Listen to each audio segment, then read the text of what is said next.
Okay, hello guys. Welcome to the Youth Roundtable Forum. And this is CGTN's Cherry Qiu from Global Business. And now I'm accompanied with the 4 gentlemen and from the BRICS families. And we're talking about how BRICS families can change our lives. So let's get started.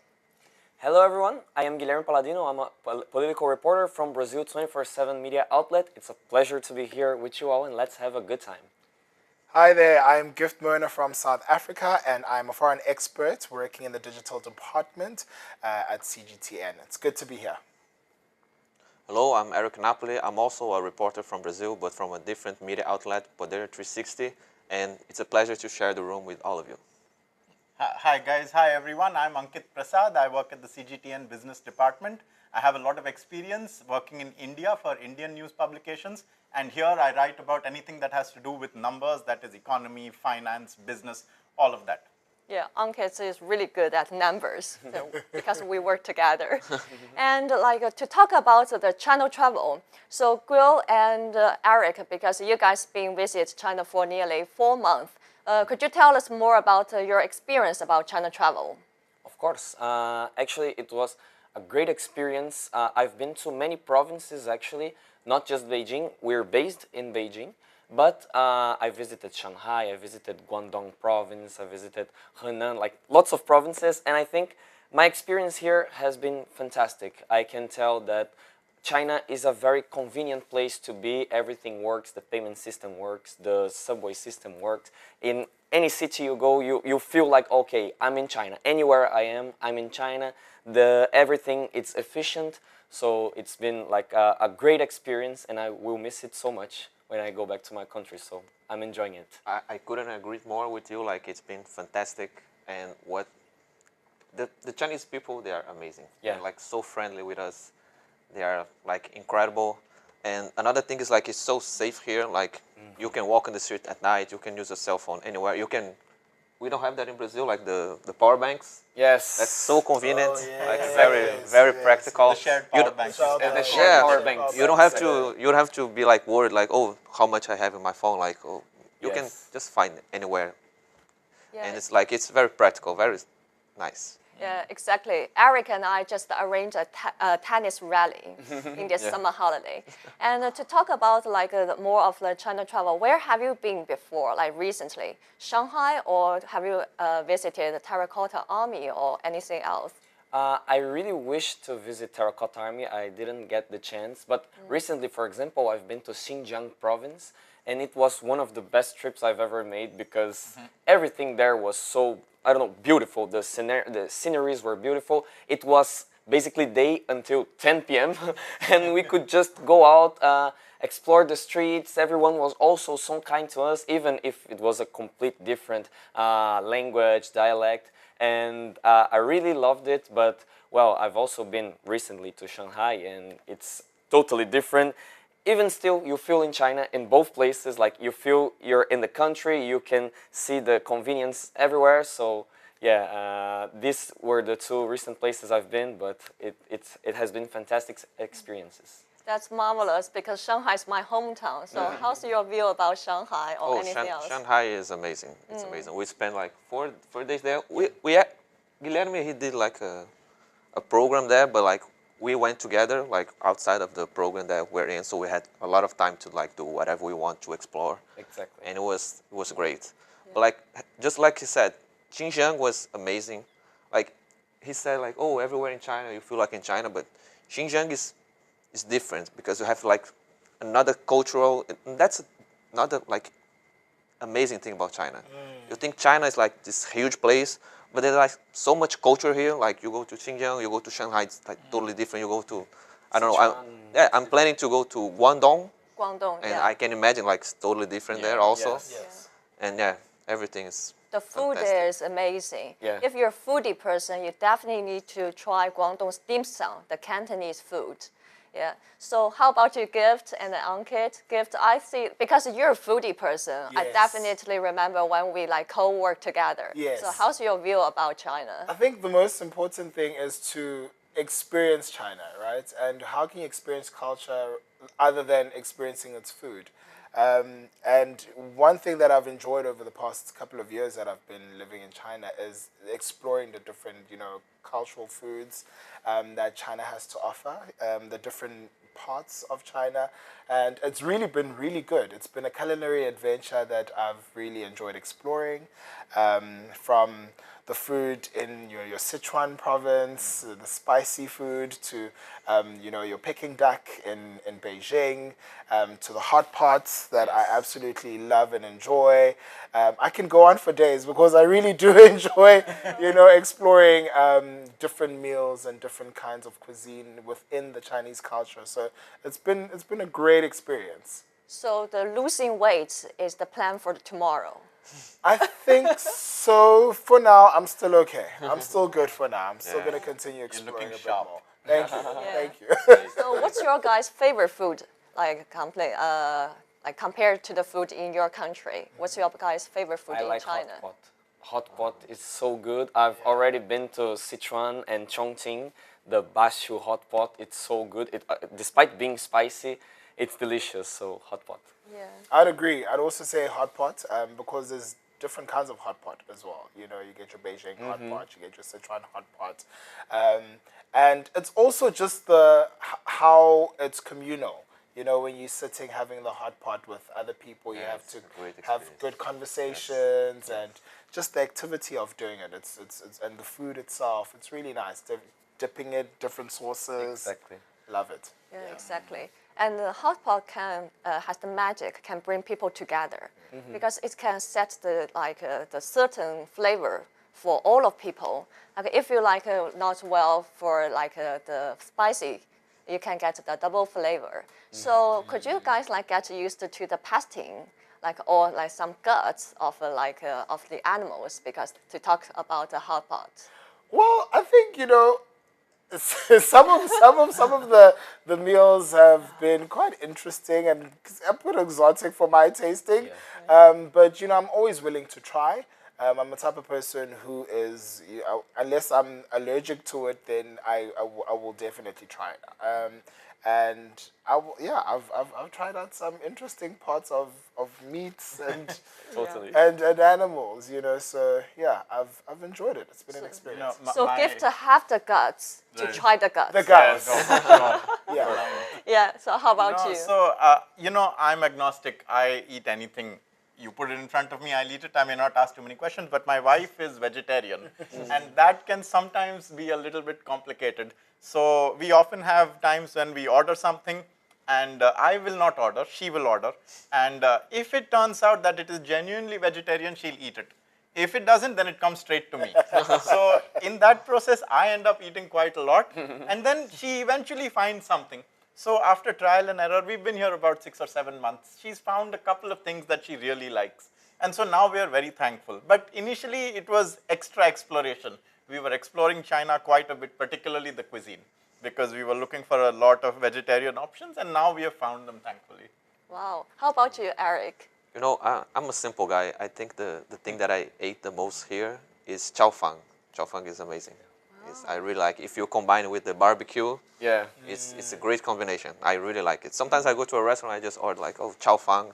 I just eat that whole bowl of rice, Yeah, fried rice. Yes. and maybe get how could you say that, the Char, the barbecue. the barbecue, kebabs. Yes. the kebabs. Yeah, Just exactly. give me some skewers, 3 of them and a bowl of chow fang. I'm good. Yeah, Do a that. bowl of a chow fang skewer and with beer. Fantastic. Yeah. Yeah. Fantastic. Amazing. Amazing. It's the Yeah. best. The Cool. best. And today, because I invite you guys to the 38th floor and you buy a cup of coffee and you use the Alipay. So here's the question. So how do you think of the Alipay? No, it's absolutely convenient because, for example, just now, sometimes I pay for the meal and he must transfer money to me, and we do it instantly.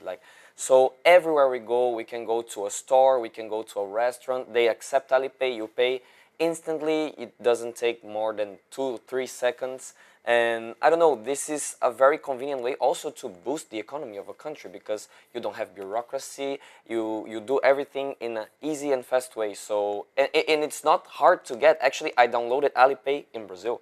before coming to China. So I could download it in Brazil, set up my credit card. I came here, it was working, and well, perfect. I only have good things to say about it.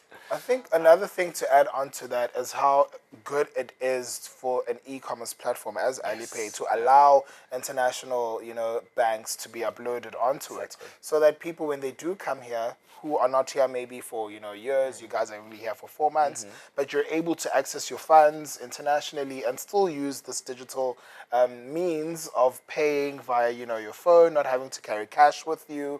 It's totally futuristic. I've forgotten what cash feels like. I no longer recollect what paper money feels like, and you can not only pay everywhere, but also buying movie tickets. Yes.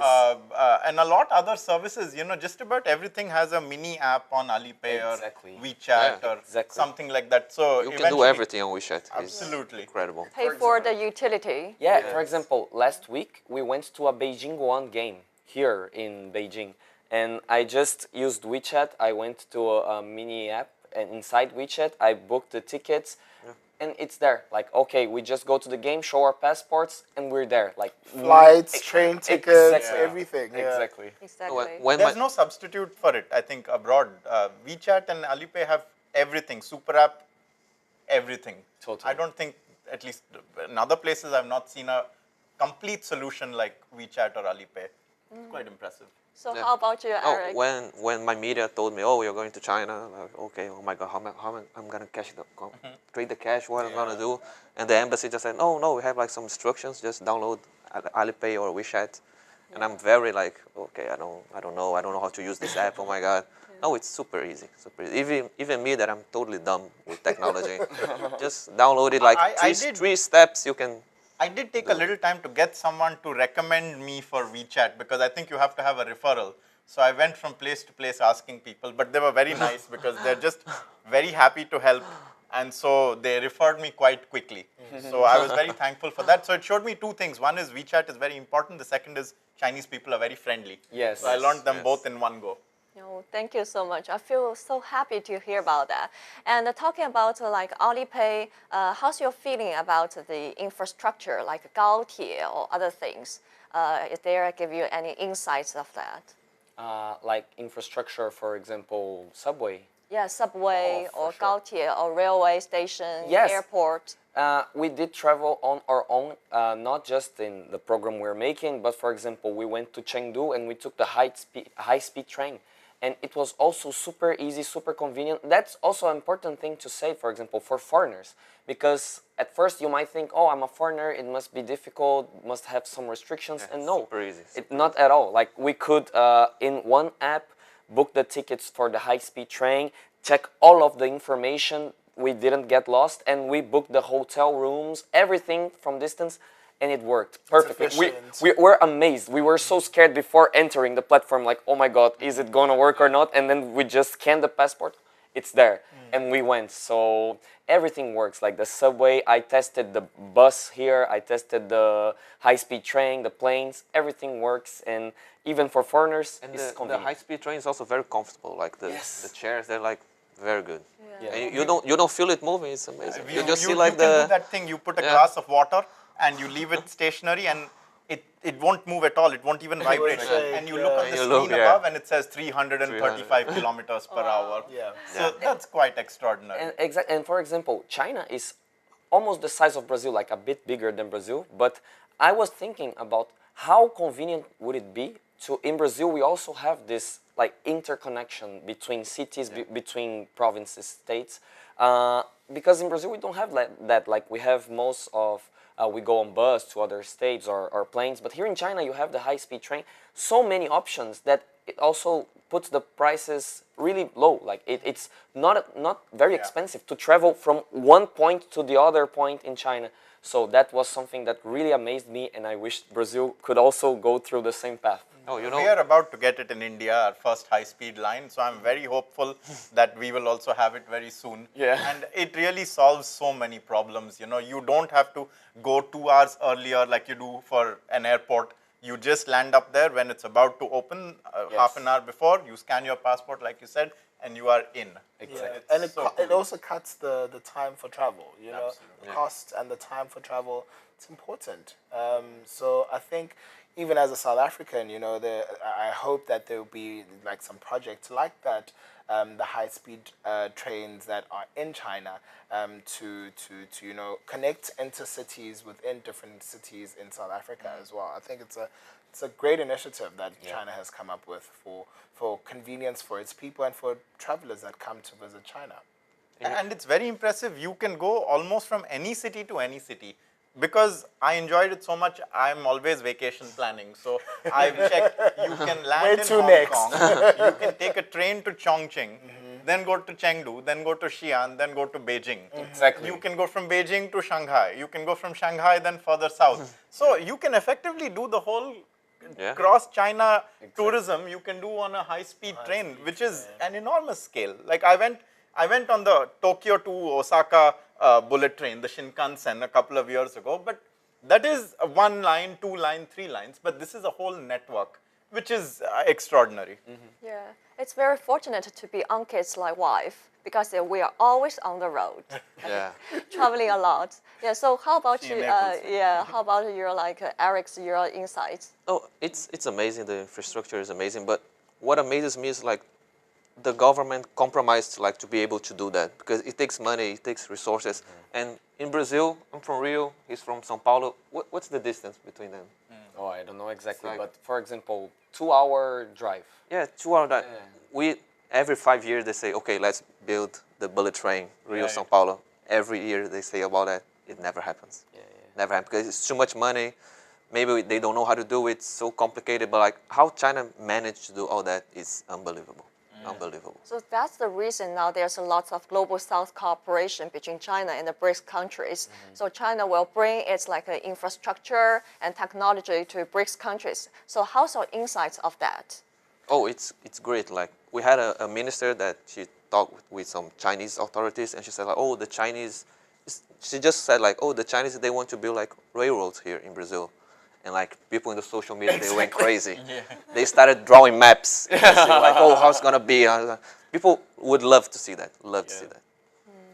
I think over the years we've seen how more and more the BRICS countries have been, you know, working for their societies and for their communities, especially when you're talking about infrastructure. And China is obviously a great example of how they make use of their infrastructure, right? And as a South African, being from South Africa, knowing that there's quite a lot of cooperation that South Africa has with China, there's a lot of learning that, you know, we've had people-to-people exchange. We've had, you know, ministers and people, political leaders and scholars that have come here and have also exchanged in South Africa to do the learnings and to understand the technologies and the use that there's been, you know, all this technological advancement that has happened. So it's important for more BRICS countries to have that cooperation for the global South, you know, advancement, as well as to make sure that the BRICS countries and other countries that want to be part of the BRICS initiative and the Belt and Road initiative as well are part of that movement, you know, and are impactful in international affairs. Yeah, I think like a BRICS countries is more about like the cooperation. It's not about like some so-called rumor, like a fight against like something else. So what do you think of like the BRICS, like for example, the South Africa, and that because South Africa can provide us lots of green like energy, you know, they have lots of resources. So how can this like South Africa and China being together and to do something in the future? What's your vision of it? I would love to see a whole lot of further cooperation between, you know, not only just South Africa and China, but amongst the BRICS countries. You know, South Africa is one of the largest trading partner in the African countries with China, mainly because of the natural minerals that are there and resources that are in South Africa.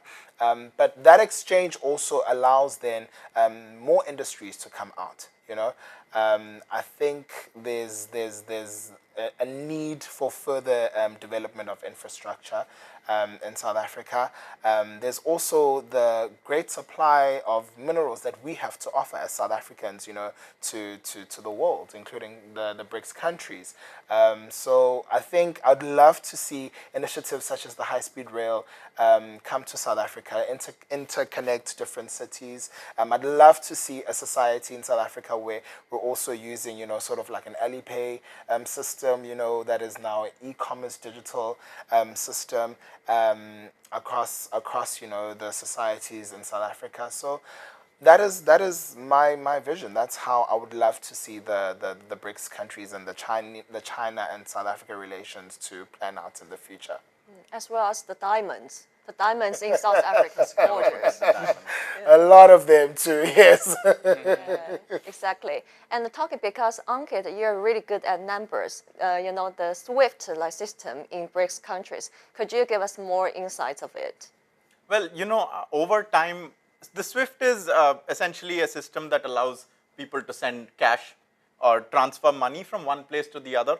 And in many ways, it's also over the years become a bit of a geopolitical tool. If you want to exclude a certain country, you can do that. However, what's happening a lot of the time is countries, thankfully, that are in the BRICS, they're able to come up with their own systems.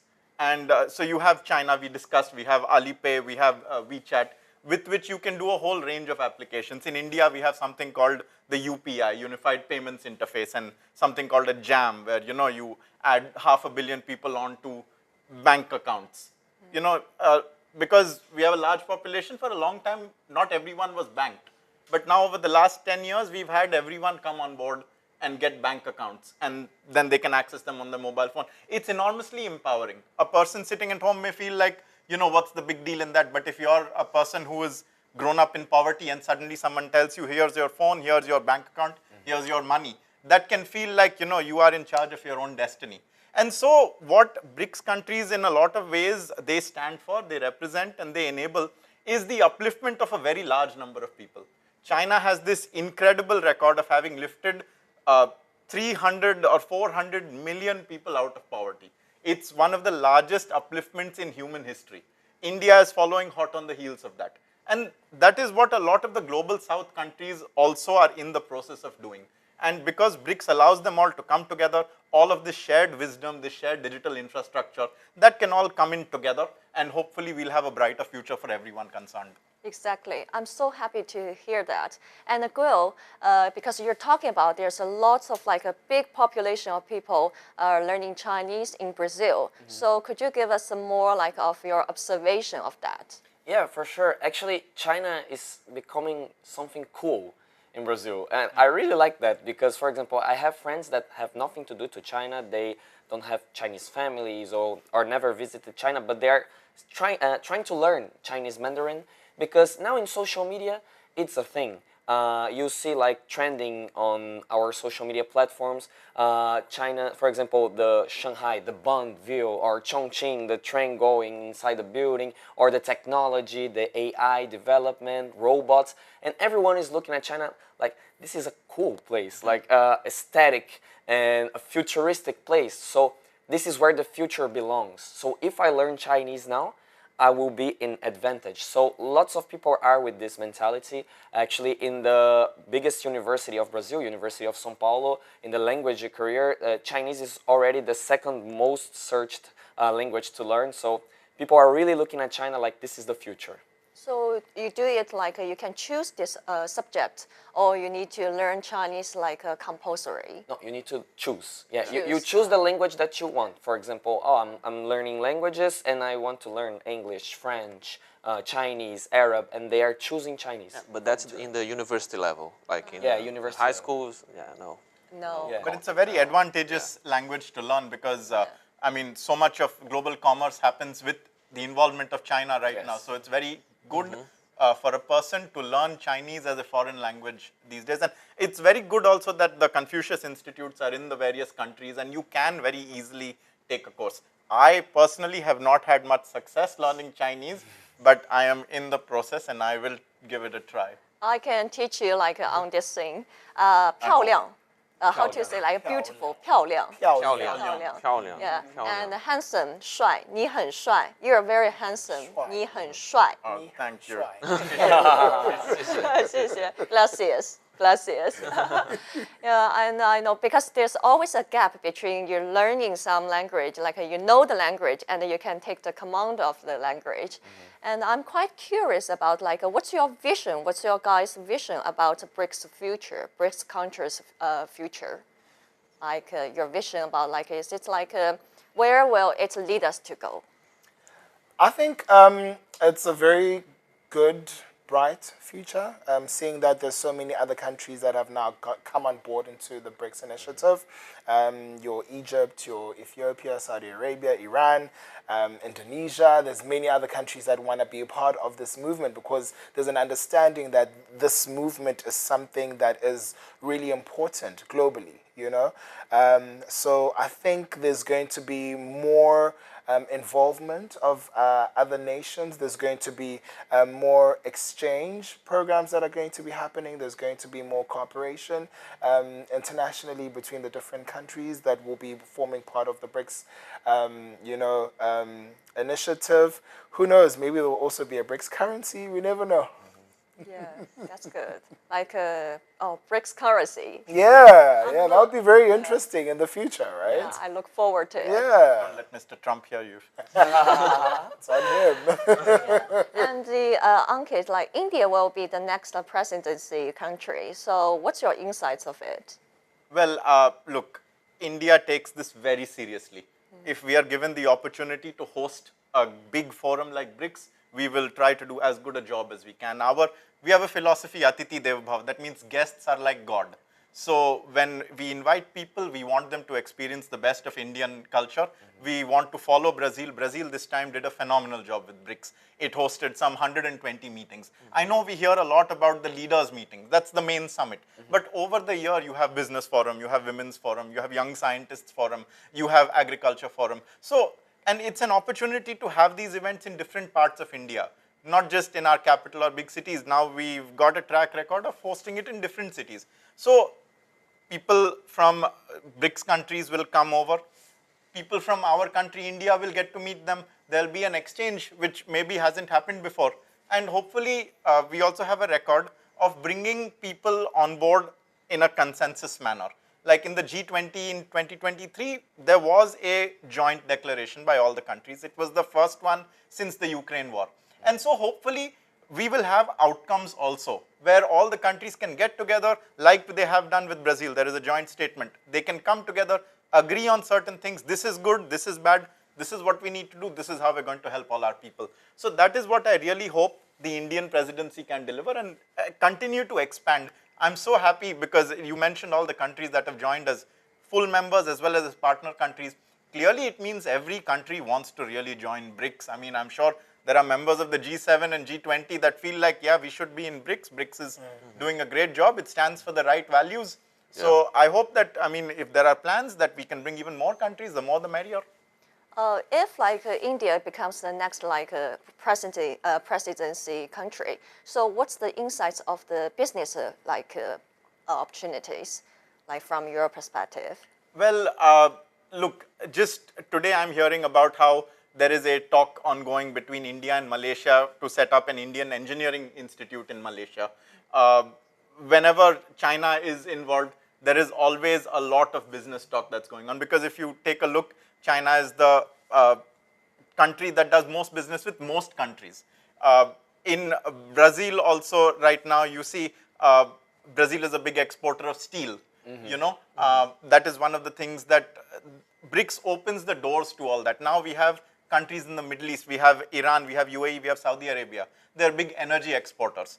China is the biggest renewable energy maker in the world. You have Indonesia, which is a full member. You have Vietnam, Thailand, Malaysia, which are partner countries. They're ASEAN countries. They do a tremendous amount of commerce. So when you bring people on board, when you bring leaders, you have this whole year-long meeting. Finance ministers will meet, central bank governors will meet. You give so much opportunity for them to talk about business. Okay, we'll do this, we'll do this. Next meeting, okay, this is almost sealed. And then when the leaders meet, they'll just have to sign the line and the deal is done, and then we can go ahead and construct it. So hopefully that's what will happen. Yeah, deal is done from the upper hands and Yeah. then dispatched downwards. Yeah, Absolutely. absolutely. So Eric, like talking about that, have you ever used the Taobao recently? Oh, let's not get Addictive. started with that. Tell me about it. Almost every day. Almost Every every day. day. Yeah. Yeah, it's cheap, it's convenient, it's very fast. Like it's great, but you have to use the Chinese version because they offer more products. And like you're thinking, oh, how I'm gonna use the Chinese version? Just you can translate. It's very easy. Yeah. I'm serious. I'm so dumb with technology. Like when I arrived in China, the most technological developed place in the world, like I'm already feel like I'm cyberpunk. You know? Yeah, I can do anything. And Taobao is very practical. I think it's growing in Brazil. Like the government imposed a tariff on the. How can we say that in the 10%? yeah, and the Yeah. e-commerce from other e-commerce countries. platforms. Yeah, from platforms, but I don't know. Maybe they reverse it. It's still big talking because people were like kind of pissed off about it. Yeah. And I don't know. I How think much it's is the tariff like government imposed in Brazil recently? it I used think around 20%. yeah, it used to be like 5-0. I don't remember clearly now. It was like 2 years ago. Yeah, I Yeah, see. people got like really pissed off. But Taobao is still not very famous in Brazil. Shein is more like Shein, Super yeah. famous. it's more famous. Everybody used to buy that. Yeah. But Taobao, please come. Yeah. Please go. You just can like you indulge yourself into Taobao.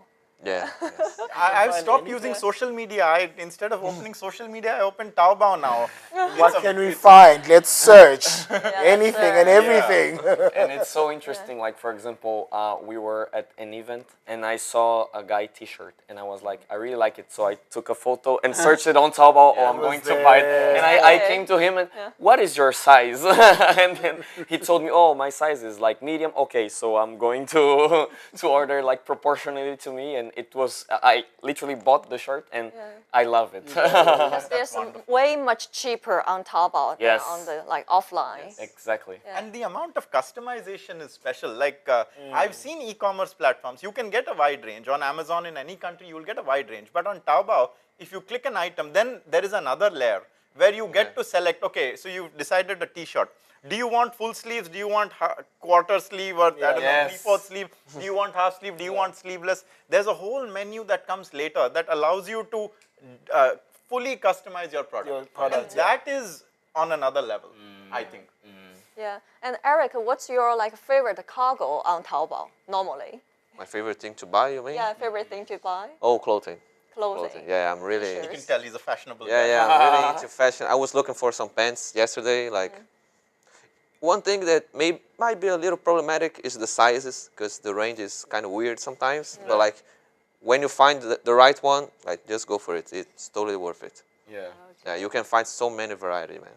And would great. you buy a bunch of them and when you go back to Brazil and send to your friends as a gift? I don't know if they deserve that. You need to work harder Brilliant, to earn your brilliant. respect. Yeah. No, of course I will. I love them. Wow. Hi, friends. I like your way of humor. Yeah, exactly. So talking about that, Taobao, and what's your like other like social media apps or like Chinese apps like which impress you the most? Well, I really like using Xiaohongshu nowadays. Exactly. High five. High five. Yeah. Yeah, for example, we travel a lot. So I think Xiaohongshu is the best app for you to use. Oh, I want to know what good options are, good options of restaurants in this city. For example, I'm in Shanghai. Good options for barbecue in Shanghai. And then there is going to be a post of someone. Oh, this is a list. This is the address. It's so good. Oh, options of good nightlife entertainment, of good, I don't know, like tourism, city walk. They have everything. There's debate. And I don't know, it's super good. You can also translate it to English. And then it's not just in Chinese, so it's also convenient. And I really like it. Xiaohongshu has impressed me a lot. Your Dian pings. Yeah. You cannot not survive without a Dian ping. You know, Yes. it gives you the location, it gives you the ratings of the place that you want to go to, and the operating hours. It's very convenient. If you're looking for activities to do in a city, like you said, it's also go to that can help you restaurants, great activities that you can find, and it's user friendly, which I enjoy. Oh yeah, yeah. Xiaoxing, Red Note. Xiaohongshu. Xiaohongshu. And Red Note. Very useful. I say Red Note because I don't know how to pronounce things in Chinese. But I also use like DeepSeek to do some itineraries around the places that we go. Yeah. Yeah, but I think these are the two main ones. It seems DeepSeek that and- Eric likes the technology a lot. Oh, now yes. Now yes. You've converted him. Yeah, China converted me into a technological person. Yes. Yeah. How about you, Ankit? Well, I like all of the apps all of you mentioned. Red Note and DeepSeek, they both sort of went boom just as I arrived. So I was very fortunate to witness that boom and how it started. And the other one that I think we've not spoken about, I like Meituan quite a bit, because if you ever need something right now, no matter what it is, you can order it from Meituan. Like when we were new here, we found that we have a nice house, but we don't have pillows.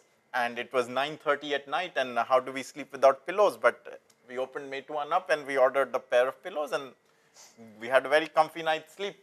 So, you know, it's quite impressive that you can get anything, anything you want, anything you can think of, delivered quite easily to you with very minimal cost. That's quite impressive also, but I can't overstate the value of DeepSeek. Yes. Also. DeepSeek has meant so much to the business world.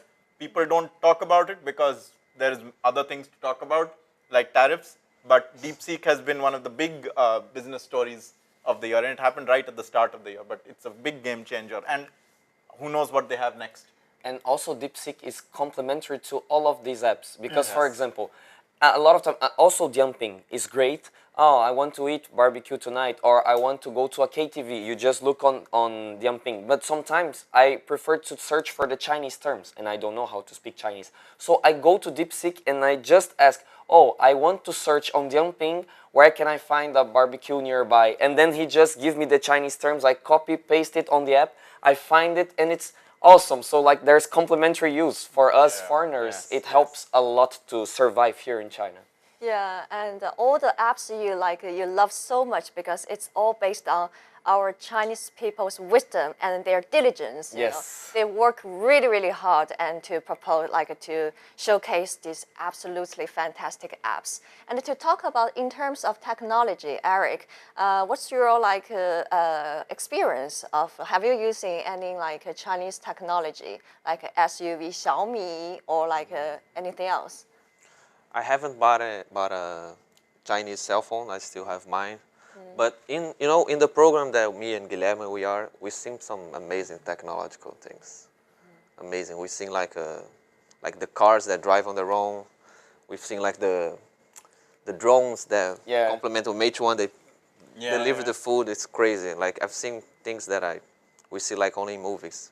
And also like the air drones doing the fireworks. Yes. Also, great. what's your opinion of Chinese technology in terms of cars, like EV, or anything else, like mobile phones? And give us more insights about it. Because I'm a female, I'm a girl. I'm more willing to hear something about guys. You know. What I can say, especially for South Africa, we've seen a huge rise in the automobile industry, the Chinese automobile industry coming into the South African market. The reason why is because you get great quality cars at a much more affordable price compared to your other German, name brands, car brands, and other big name brands, which I will not mention.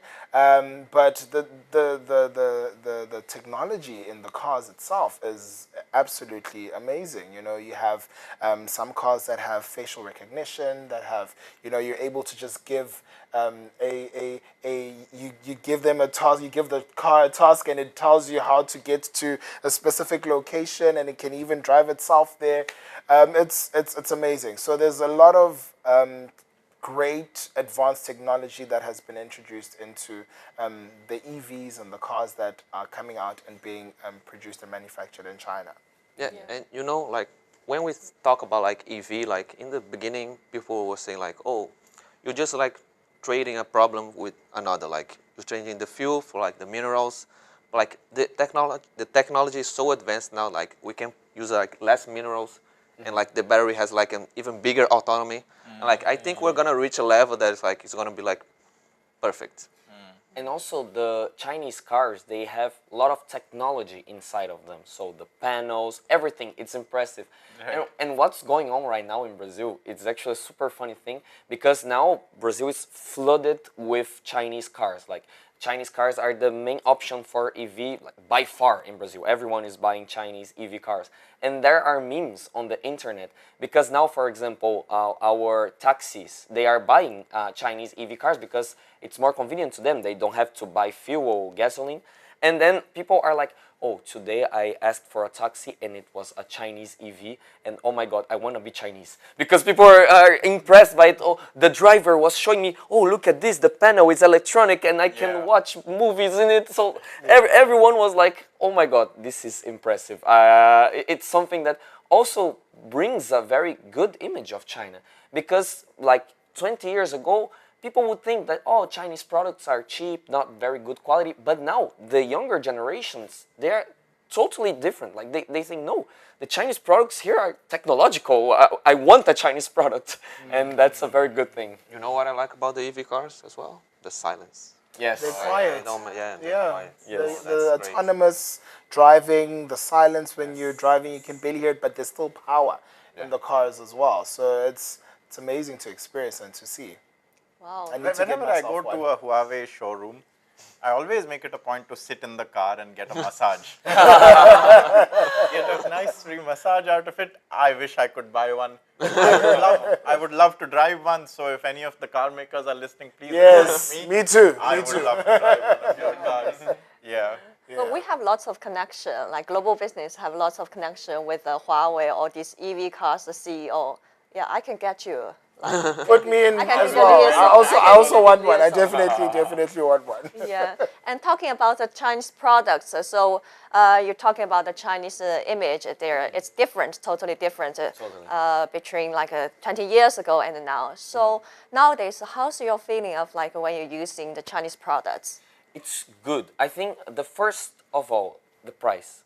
Because that's how they convince people to buy their products. Because, for example, if you're going to buy a smartphone, like a telephone, if you compare the price of a Chinese telephone and any other brand, like the Chinese will always be cheaper. And now it has good quality. For example, a smartphone, it has good camera, good processing and hardware. So, for example, I myself, back in 2019, I had a Xiaomi cell phone. Like in Brazil, basically everyone owns like a Xiaomi cell phone. Now Huawei is also becoming strong in Brazil. I think that's a very good thing because it's good, like it's efficient, and you feel like it's technological. That's a very good thing. It's impressive to have. Like the screen is very bright. The battery also. Oh my God! I have a cell phone, not a Chinese cell phone in 2025. The battery of my Xiaomi cell phone in 2019 was better than mine today. So it's incredible. Like it really it buys you in the price because, okay, I'm going to buy because it's more affordable, but it's also good quality. So people are more convinced to buy nowadays, and it's very good. Yeah, exactly. To talking about the Xiaomi's mobile phone, because Xiaomi has its Leica camera, and I like it because it always can picture me so good. Yes. So good. And sometimes it fools me, but I like the feeling, you know. And what about you guys talking about like Chinese products? I think there has been a really big interest coming from South Africa with Chinese products. China is one of our largest trading partners in South Africa. It, in fact, is the largest trading partner in South Africa. And so there's over 200 different companies and enterprises that have invested in South Africa, and therefore there's quite a number of products that are coming from China to South Africa and have been introduced now into the different markets. And we can see how it has helped a lot of households in terms of convenience, you know, whether it is kitchenware, whether it's lifestyle products, educational products. I can go on for days. They're there and they are working quite well, technologically advanced, great quality, and a lot of people, in terms of the feedback that you get from customers, want to buy more because that's just how good they are. you know. And so I'd like to also see South African products, you know, being further introduced into the Chinese market and other BRICS countries as well, because I think that that's what BRICS is about, you know. And we do have a lot of skills. We do have a lot of products to show and to present to the world. And I think it's beautiful to then have that exchange amongst enterprises and companies to be like, you've got this, that's amazing technologically, we've got this, how about we exchange and we continue building each other's economies. Yeah, talking about Chinese products, I just listed one stuff, Labubu. Oh, Yeah. they are Everyone's everywhere. obsessed with Oh, those it's nowadays. Francie. Weren't you asking me earlier on, where's mine? Yeah, where's your laboon? I saw that Cherry has one. I was Yeah. like, oh, one. you have to get one too. I In went China, to you don't have a labubu? I went to Shanghai this last week, and at Nanking Road, I went to this large Labubu store, Pop Mart store, and it was so full of people. There was barely place to stand. And because it's a blind box testing, you don't know what you're getting, right? So everyone was picking up boxes and shaking them and trying to weigh them and listen to them. I don't know what they know, but they were clearly trying to guess what Clearly is they know inside. something. They Yeah, know they something. know So something. it's like a science almost now. Magic box. Yeah, magic box. You don't Yeah, know what you'll get. It's quite a craze. I've not jumped on it just yet, but I can see that it's very it's captivated a lot of people. Yeah. I'll tell you a couple of brands that I found very nice. Mixway and Luckin Coffee. I particularly love Mixway. For those of you who don't know, watching elsewhere, they essentially make drinks, right? And they make warm bubble tea. And ice cream. And ice cream. Yes. They're so efficient. They get so many orders, and in every shop they have just 4 people generally operating, and they get orders on by visitors, and they get orders online, and everyone orders like 12 iced teas and 12 bubble teas, and you know, huge. And those guys so patiently, efficiently, systematically, hygienically, they make all those drinks and they serve it, and they're cheap.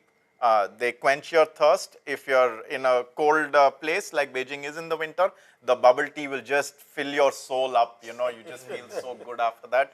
And so it's going, I know for a fact that Luckin is opening its first stores in the US. And I have to say something to Starbucks. You guys better be very worried, because Luckin is coming after you.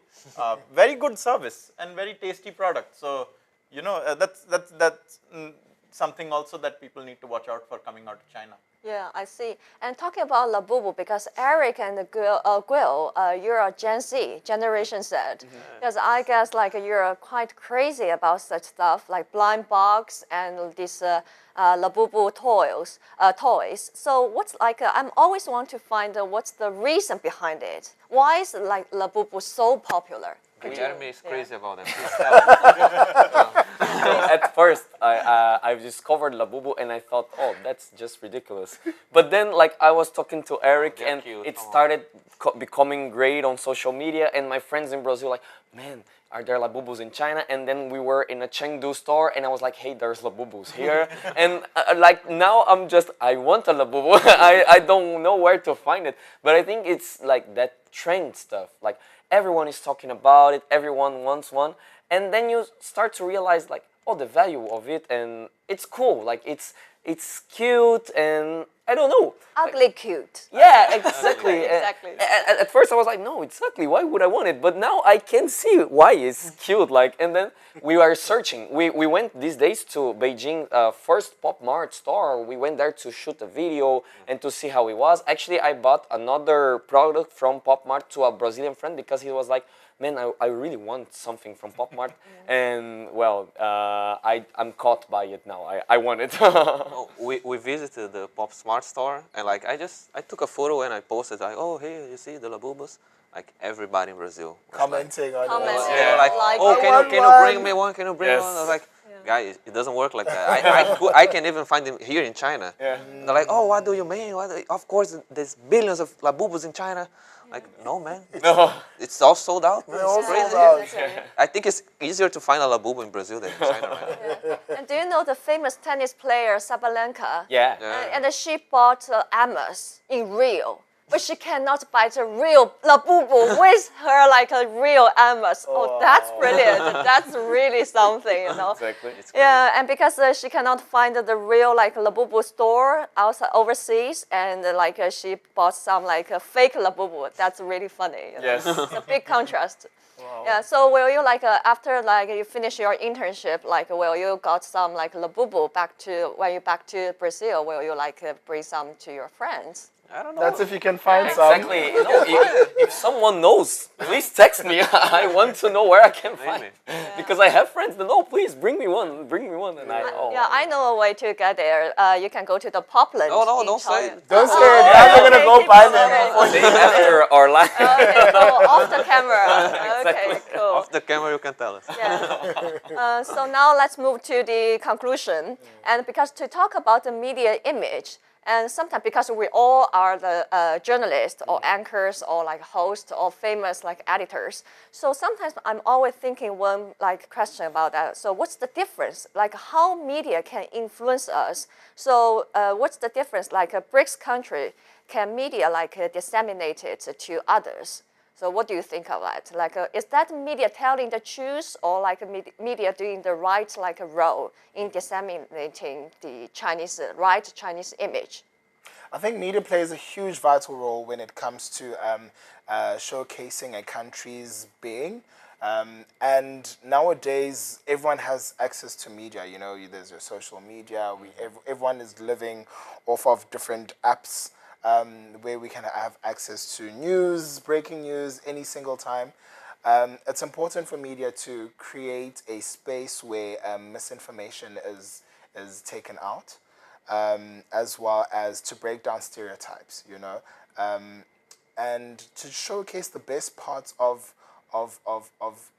different countries, you know, to allow and encourage people to travel and experience the different cultures, you know, within the BRICS countries and other countries as well. I'm always such an advocate for travel because I'm like, take yourself out of your comfort zone, experience other people's lifestyles and culture and food, and media can do that, can help encourage that. So going forward, I think that media should be, you know, should play a more key role in, you know, breaking down stereotypes about certain countries. Yeah, exactly.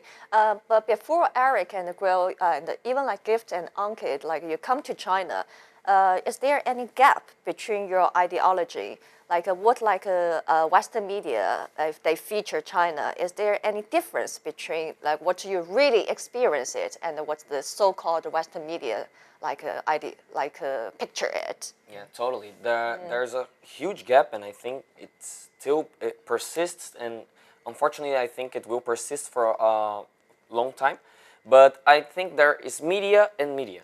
There is different types of media in Brazil. Basically, for example, the mainstream media is still on that image that it's not so good. It's more Western-centered, and it carries lots of misinformation about China. And that's why people don't know the truth about China. Actually, it's not that they don't know the truth. They know basically nothing about China. So to us, I think, for example, for every colleague that I've met here from Latin American countries, everyone thinks different of China now that they lived here, and it's kind of a feeling that, oh, you must really be in China to understand it, because it lacks information. It's some of the information in our countries is based on misinformation, fake news, even racism. And I think us as journalists, we have the mission to really show what China is like, to the Chinese population, the Chinese food, the Chinese cities, how clean, organized, efficient, connected, smart they are, like saving energy, lots of stuff we must cover. So that's what we're doing in our daily jobs. Like we are exploring different cities, we're exploring different regions, and exploring everything we can, like stores, restaurants, everything we can to show to our followers, to our readers, viewers, the true reality. That's why I write text, I make videos to show like this is how it is. Like, for example, with the video, it's my point of view and I'm showing them. I'm not like, they are not all, someone told me, no, I've seen it. And I think the new media plays a huge role on that. Like with social media, people can come here to do tourism, travel, and they show, oh, this is the true China. And I think the new media, the digital media, the social media, everything is playing such a vital role to break this gap, like to make a bridge between countries. And I really hope that keeps going on in the future, so that communication and cultural gap no longer exists. Yeah, exactly. So Yeah, I think like for decades in Brazil, we had this image of like China has like a very distant country, like everything you buy a shirt, you see like, oh, made in China, like, you know, it's not a Chinese brand, but it's made in China. So I don't know, maybe they work like 24/7 there. They are like these weird people that like always working. And like, just like Guilherme said, like China sounds like a cool place. You become like this kind of like creator of products like Labubu, like Neja, the movie, like the Wukong video game, like you're like you have hype now from like the young people. And like we changed this idea. Like when we arrived here, like, come on, like the Chinese, they're like just like us. They have fun, they go to drink, they go to like to play tennis, they go to the pool. They, you know, like I lived in the US as well, like people have much more in common than they have like differences. But sometimes media chooses to focus on the differences. Like, and we think like, oh, I used to be like, oh, China is like 1.4 billion Chinese. But no, it's like a huge multi-ethnical place. Like Guilherme is an amazing video maker. He did like a video about our trip in Xinjiang. Man, you have to see it. It's amazing. Like how people live together. Like you see like the street signs like in Uyghur, you see in English, you see like in Mandarin. Like it's amazing. Yeah, you have to experience it by yourself. And what about you, like Ankit, before you come to China and after you come to China, is there any gap? Well, I mean, thankfully, I didn't have any misconceptions because I had been to China once earlier in 2019. And I knew already, because we have a long history with the Western media in India. They do a terrible job talking about us and our reality also. So I knew what to believe and what to take with a pinch of salt when they spoke about China, which is why I came to explore things for myself. And in that way, I have not been surprised. I've been very impressed by a lot of what I've seen. But just to add to what you were saying about the youngsters, what maybe no media tells you is that the youngsters and the people here have tremendous personality. Like you go out on the streets on any holiday or any popular place and you will see kids dressed in their traditional clothes, the Hanfu that Cherry writes about. Cherry writes about a lot of Hanfu culture, and it's a very deep historically significant thing, cultural thing, very artful kind of traditional dress that they wear, and they go for photo shoots. And it's not just Hanfu. People will dress up like their favorite manga characters, their favorite anime characters.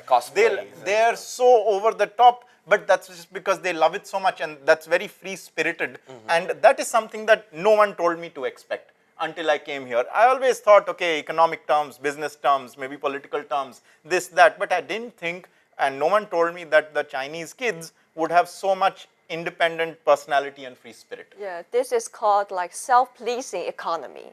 And we want to express ourselves, but now, you know, it's very like oppressed, like market, like the economy is not that good. But like some young people, they want to express their ideas, express themselves. Well, they will wearing Hanfu to do some photo shooting, and wearing like in monkeys or naja to do the to go to the anime like market to press their like their favorite like characters. Yeah. So this like we call it a self-pleasing economy. So I think this is like which like I'm going impresses to you the start most. buying costumes myself. Oh, really? Yeah. My wife isn't so impressed, but I'm going to order one costume a month, and I'm going to wear it like it's normal, you know. So you guys better be ready. Wow. Please show us what you Is there have. any spoil? Could you like At least one for spoiler? Hanfu and traditional costume you'll have to introduce me to, so I will ask you. And the other is I'm going to come dressed one day as the Count of Monte Cristo, or you know, some kind of historical figure like that. That kind of a thing. Yeah. And what's the phenomenon like happened in China impressed you the most? Like Eric? The phenomenon, like the commercial thing, like Marshall thing. no, like the commercial phenomenon. That's what you mean.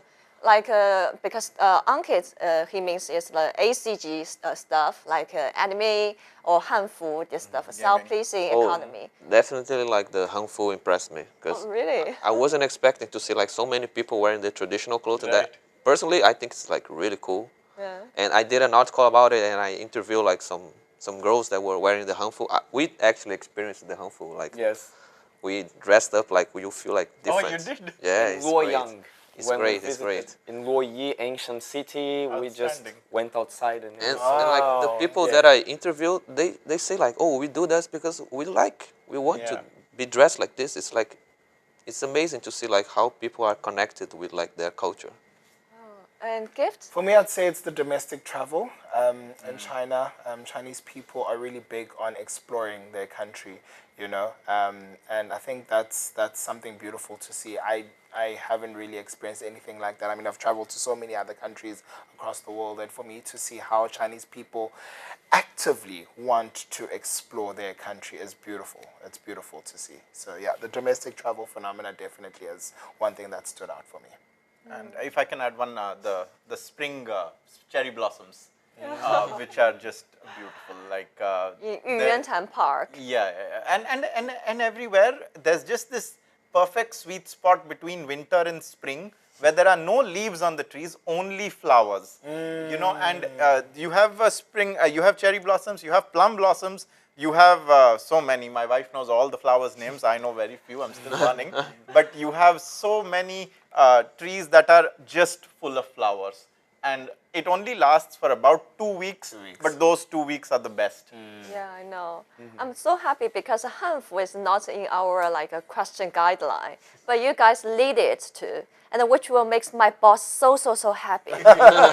Yeah, it's true because I work in a Hanfu studio from the global business, Nice. and you guys fulfill my career path. To be honest, yeah. And so now let's jump to the conclusion. And I think like I'm really happy to have you guys here. And could you guys like finally say, well, would you like come back again, like for traveling or work here, or sometimes like stay here for a while? Like which city will you choose? Oh, definitely I would come back here to China. If in the first chance I have, I would come back here. And I would choose Chengdu. It was a city that I really loved being. I was there for 4 times. And people there, as you guys were saying, like, oh, this individuality. I think in Chengdu that happens a lot. People go out in the streets.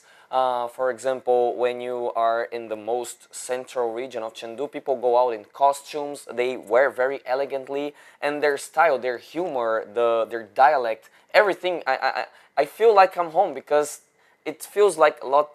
It feels Brazil to me, like Yeah, I know. the weather, everything, and the way they are just there in the middle of the afternoon playing cards. I really like it. It's so relaxed, so relaxed. So I would totally come back here, and I would choose Chengdu. Because my colleague, she's from Chengdu, and the dialect is really amazing. Yes. 老子数到3. Well, this is amazing. Yeah. How about you, Gift? I mean, I already work and live in Beijing, but if I were to go and live in another city in China, I'd definitely go for Chongqing.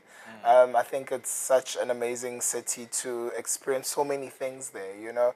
The fact that there's different levels to that city is mind-blowing, you know. And that's something that I would like to challenge myself with every single day if I were to be living in that city, is You to mean know the the different mountain view, levels. different levels. Yes. Yeah. How many like a scenic, like which scenic spots like impressed you the most in I haven't Chongqing? been yet. I haven't been to Chongqing. So I think I would love to actually go and experience it and live there for a while because I've seen that there's so many things to experience there.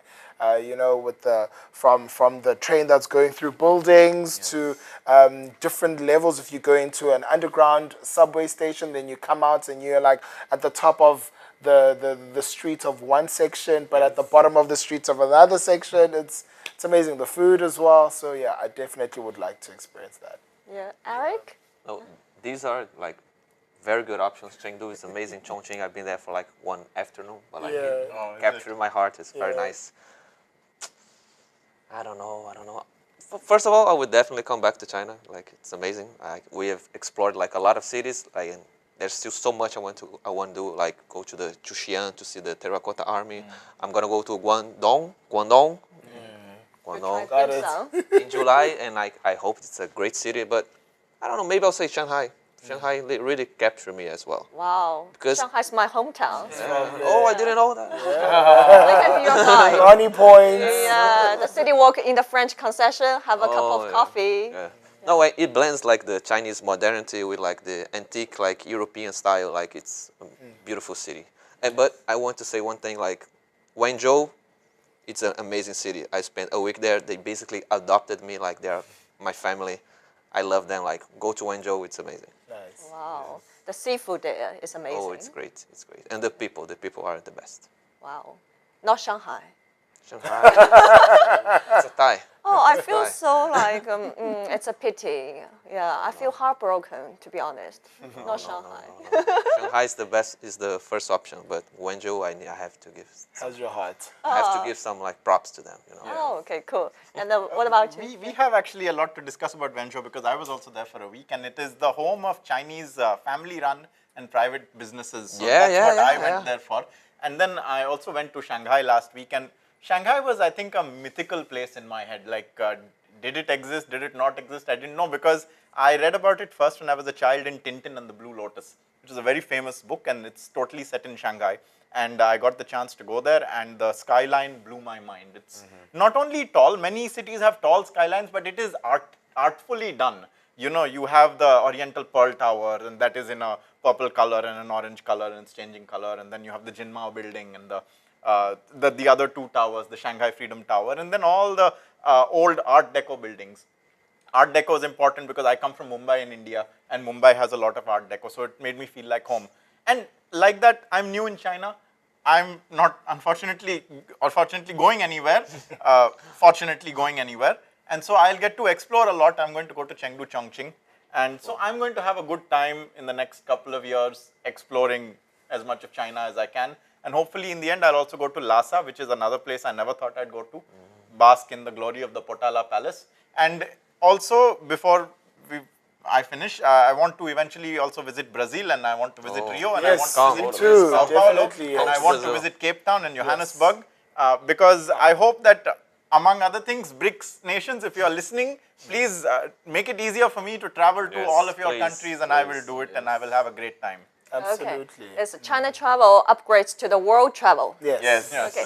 Thank you, because we're running out of time. And thank you for all of you gentlemen joining us. And I'm so appreciate that. And see you for our next live stream. And see you. Bye-bye. Bye-bye. Bye-bye.